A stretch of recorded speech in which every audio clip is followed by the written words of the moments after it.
The unemployment rate among the young and low-skilled workers staying stubbornly high. Wall Street Journal editorials page says you should blame it on the recent hikes in the minimum wage. Quote, to raise the cost of unskilled labor precisely when the jobless rate is heading toward 10% is an act of almost willful economic stupidity.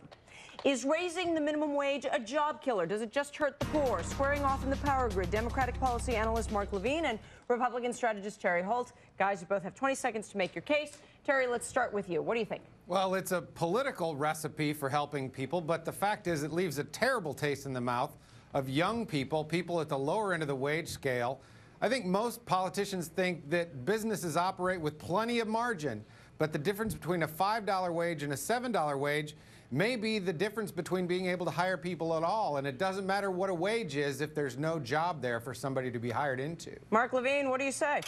You know, even if you have no compassion whatsoever for poor people, you have to recognize that a minimum wage both stimulates the economy and helps save taxpayer dollars. It stimulates the economy because poor people, $100 to them is like a pot of gold. It's that last bit of money a poor single mother needs to pay the rent or to feed her family. To a rich guy, it's like a typo in a bank account. And that prevents her from going on welfare, becoming homeless, needing unemployment insurance, which costs us taxpayers a lot of money. So it's not just about compassion. It helps the economy. Mark, what if she just didn't get the job at all because of the minimum wage? Well, then she'd probably go on welfare, and we taxpayers would have to pay for it anyway. No. My question is, what if she didn't get a job because the wage is so high, the minimum wage is so high that the employer feels she doesn't have enough skills, so it's not worth hiring her? Then we taxpayers would have to fund her on welfare or unemployment. It'd be better to have her fund herself, isn't it?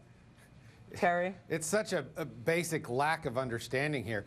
Jobs have to be created in order for people to be able to support themselves. And in a political environment, minimum wage bills sound good. But when it comes to actually creating jobs, we've got to get off the back of business, get out of the way, and lower taxes so that they can grow their businesses and create jobs.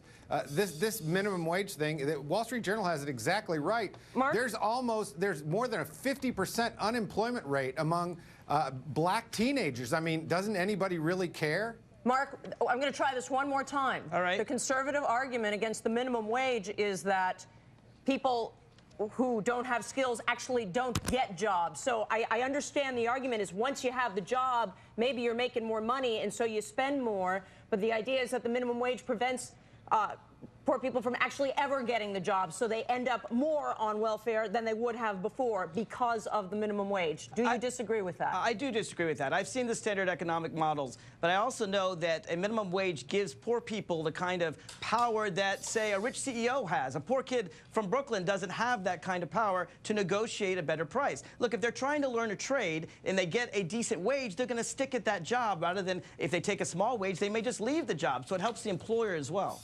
Terry? I just think it's ridiculous. I mean, you want businesses to grow and expand so that they can hire people not at a minimum wage, but at a competitive wage, at a wage they can live on and succeed in. It seems to me to go totally against a free enterprise that we're going to start making jobs an entitlement in this country. Mark, why do you think unemployment is higher among teenagers? Well, look, teenagers don't have the skills that other people do. I agree with that. But you got to remember, the minimum wage, 3/4 of the minimum wage earners are adults. More than half of them are the primary wage earners for their families. So to talk all about teenagers, and 60% of them work in industries like restaurants, et cetera, where they actually get tips and don't actually get the minimum wage. Well, it depends on which minimum wage figures you're looking at. The figures I've seen, it's 4.5 million Americans. It's about 3% of the population. And 60% of it, yeah, I'm looking at the BLS right here, right. All right, guys, thank you. Good to see you. Thank you. Have you back. Thank you. All right.